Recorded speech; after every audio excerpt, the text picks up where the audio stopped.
Marvels ने अपने fans को बहुत अच्छी सीरीज दी है। इस वीडियो में हम लोग देखने वाले हैं मार्वल्स की अपकमिंग सीरीज जो रिलीज होगी 2024 या 2025 में। और हमारे इस सीरीज के लिस्ट में जो नंबर 6 वाला है वो सीरीज पूरी तरीके से बेस्ड है स्पाइडरमैन के ऊपर। और हमारे इस लिस्ट के जो नंबर 1 वाला है वो एक ब्रांड न्यू सुपर हीरो के ऊपर है जिसे मार्वल्स ने अभी तक का इंट्रोड्यूस भी नहीं करवाया है। So let's begin.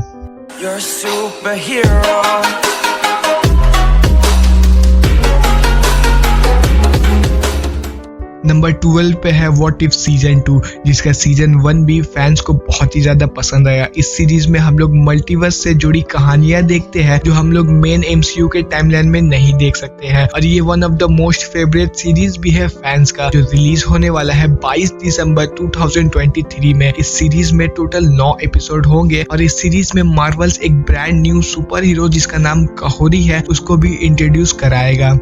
नंबर 11 पे है एको, जिसे हम लोगों ने पहली बार हॉकाई के सीरीज में देखा था, जिसका नाम है माया लोपेज। और ये एको सीरीज यही कैरेक्टर माया लोपेज के ऊपर बेस्ड है और इसके बारे में और भी ज्यादा हमें इस सीरीज में देखने को मिलेगा। और साथ ही साथ एको सीरीज में डेयरडेविल और किंग पिन भी रिटर्न कर रहे हैं। ये सीरीज 10 जनवरी 2024 में रिलीज होगी और ये सीरीज काफी हद तक का स्ट्रीट लेवल पे बेस्ड होने वाली है। नंबर 10 पे है एक्स-मेन 97, जो रिलीज होगा ईयरली 2024 में। और इस सीरीज में टोटल 10 एपिसोड होने वाले हैं और ये सीरीज एक एनिमेटेड सीरीज है, ठीक व्हाट इफ की तरह। और इस सीरीज का जो प्लॉट है वो मार्वल की बहुत ही पुरानी सीरीज से कंटिन्यू की जाएगी। एक्स-मेन एनिमेटेड सीरीज जो 1992 और 1997 के बीच रिलीज की गई थी इस चैनल पर, और एक्स-मेन 97 उसी स्टोरी को कंटिन्यू करेगी। और इस सीरीज में हम लोग एक्स-मेन के काफी सारे कैरेक्टर जैसे कि वुल्वरीन और गैम्बिट और भी सारे एक्स-मेन के कैरेक्टर को देखेंगे। नंबर 9 पे है अगाथा डार्क होल्ड डायरीज, जो रिलीज होगी लेट 2024 में। ये सीरीज बेस्ड है अगाथा के कैरेक्टर में, जिसे हम लोगों ने पहली बार वांडा विजन में एज अ विलन के रूप में देखा था। पता नहीं क्यों लेकिन इस सीरीज का 2 बार नेम चेंज हो चुका है। और इस सीरीज में हमें वेस्ट व्यू के कुछ पुराने कैरेक्टर भी कम बैक करते हुए दिखेंगे और कुछ नए विच भी हमें इस कैरेक्टर में दिखने वाली है। नंबर 8 पे है आयरन हार्ट, एक MIT स्टूडेंट जिसका नाम है रिरी विलियम्स, जो एक जीनियस लेवल माइंड रखती है और एक आयरन मैन की बहुत ही बड़ी फैन है। और अपने आइडियल से इंस्पायर होकर इसने खुद का आयरन सूट भी बनाया है, जिसे हम लोगों ने वकांडा फॉरएवर में देखा था। और ये सीरीज 2024 में रिलीज होगी और ऐसा कहा जा रहा है कि ये आयरन हार्ट सीरीज में जो कैरेक्टर है रिरी विलियम्स, ये आयरन मैन की लेगेसी को कंटिन्यू करेगी।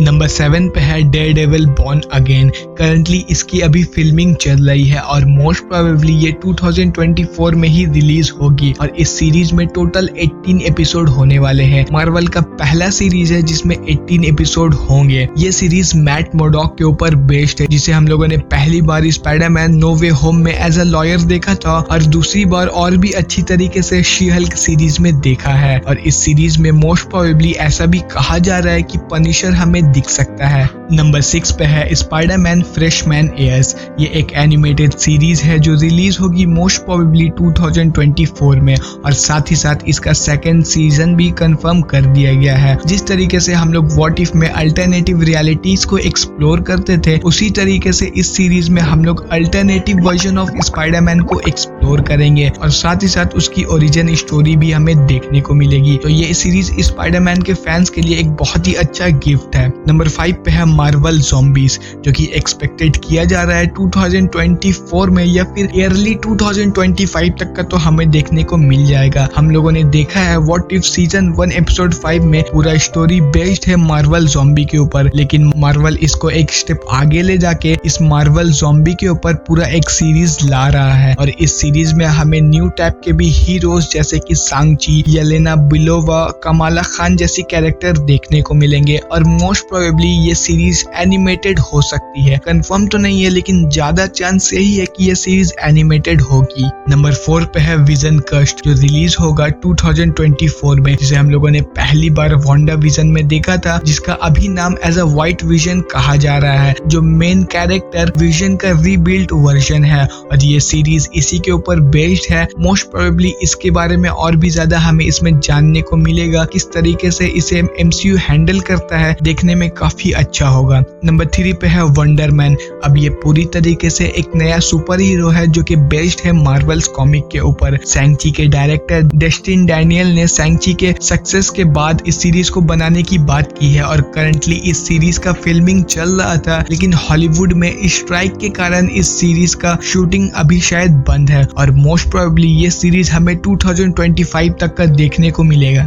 नंबर 5 पे है वकांडा की सीरीज। वकांडा फ्रेंचाइजी के डायरेक्टर रैन कुगलर ने कहा है वो इस फ्रेंचाइजी को और भी ज्यादा एक्सटेंड करना चाहते हैं और इसी के लिए वो वकांडा के ऊपर एक सीरीज भी लाने वाले हैं जो कि बेस्ड होगी ओकायो के ऊपर, जो कि डोरा मिलाजे के लीडर और वकांडा की जनरल भी है। और ये मोस्ट प्रोबेबली हमें ये सीरीज 2025 से पहले तो देखने नहीं मिलेगी। नंबर 1 पे है नोवा सीरीज जो बेस्ड है मार्वल कॉमिक के एक सुपर हीरो पर जिसका नाम है Richard Rider. As a superhero उसे हम लोग नोवा कहते हैं और ये सीरीज तो 2025 से पहले रिलीज नहीं होगी। गार्डियंस ऑफ द गैलेक्सी में हम लोगों ने देखा था ज़ैंडार प्लेनेट के बारे में और नोवा कॉप्स के बारे में। ये नोवा सीरीज इन्हीं सब चीजों से कनेक्ट रहेगी। अवेंजर्स इन्फिनिटी वॉर में हम लोगों ने देखा था कि थाइनोस ने पावर स्टोन हासिल कर लिया है, लेकिन हमें डिटेल में नहीं बताया गया था कि वो किस तरीके से उस स्टोन को हासिल किया है। लेकिन ऐसा कहा जा रहा है कि ये सीरीज उसी इवेंट को कवर करेगी और हमें और भी ज्यादा डिटेल में पता लगेगा कि थाइनोस ने किस तरीके से ज़ैंडार प्लेनेट पे हमला किया, वहां से पावर स्टोन लिया और नोवा किस तरीके से उसे डिफेंड करता है और अपने प्लेनेट को डिफेंड करता है। ये सब सीरीज इन्हीं इवेंट के ऊपर बेस्ड होने वाली है।